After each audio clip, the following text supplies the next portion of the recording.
Hello everyone. As some of you know, I was born and raised in Moldova, European country between Romania and Ukraine that was part of the Soviet Union. What is happening in Ukraine right now is terrible. A lot of lives have already been lost.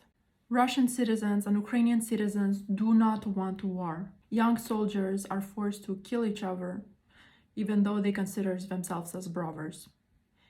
Ukrainian men between 18 and 60 years old have to go to war and cannot leave the country. However, leaving their brothers, sons, fathers behind, women, pregnant women, children, elderly people try to cross the borders that are already very overwhelmed to find refuge.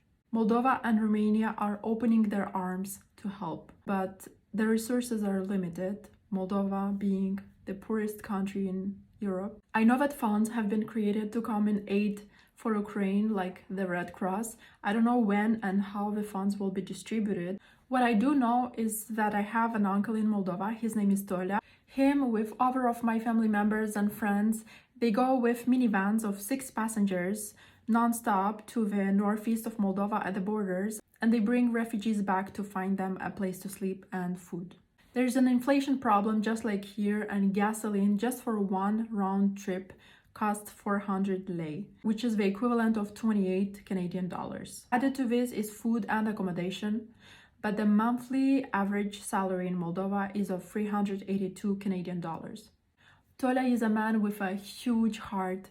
He is one of the people that I trust the most in this world. We are in constant contact, and I trust that all the money that I will send him, he will use it to directly help refugees. My family and I, we have already helped, but we would like to help more because the situation is critical right now. So I invite you to give whatever your heart tells you to give to the foundation that I just created on Give, Send, Go.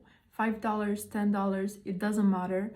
I give my word that 100% of the money raised will go directly to help the refugees. Thank you so much for hearing me, and thank you for your generosity.